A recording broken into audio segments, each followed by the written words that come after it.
Welcome back. I'm Gruftykins, and here we try to bring you some of the news from the world's hotspots that you may not see on your standard news networks. If there is anything you feel you would like us to cover, please leave a comment below.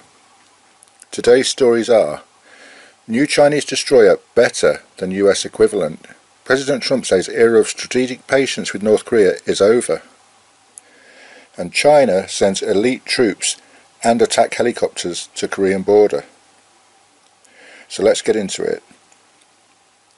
It has come to light that US destroyers are lacking a decent anti-ship missile system, or ASM, when compared to the new Chinese Type 55 destroyer launched this week.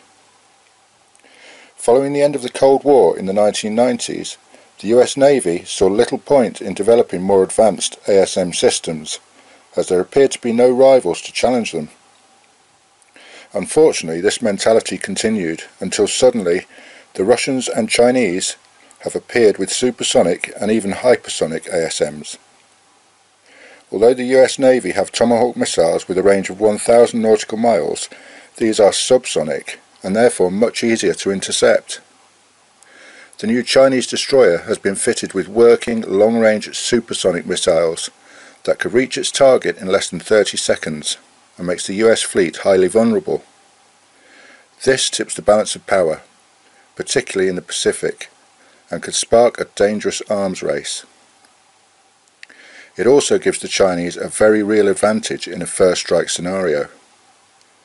The US has tested an anti-ship missile that would bring them back up to the same level, but it is not due to be fielded until 2020. In other news, President Trump has said the era of strategic patience is over when dealing with North Korea. Having met with the South Korean president on Friday, he is apparently going to be speaking to both the Japanese Prime Minister and the Chinese President by phone today. North Korea is bound to be top of the agenda. Trump said that the nuclear and ballistic missile programs of that regime require a determined response. Just how this will be achieved is unclear, however.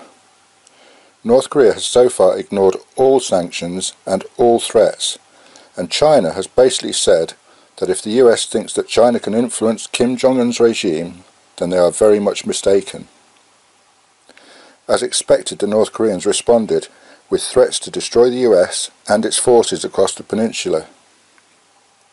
Being so unpredictable, it's unclear whether Kim is speaking rhetoric or whether, if pushed into a corner, he will lash out and start a catastrophic conflict.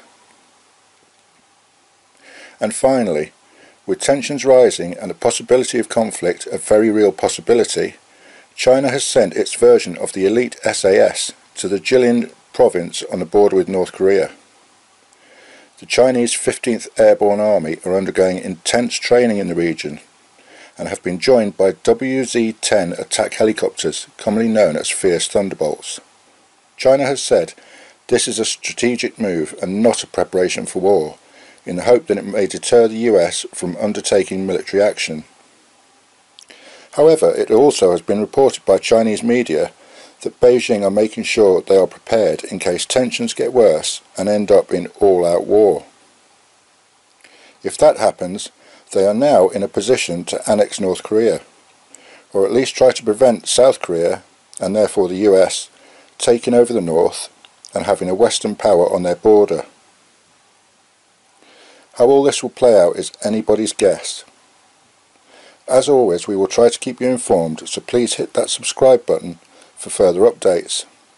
Thanks for watching, and don't forget, the world is watching, so be kind to each other.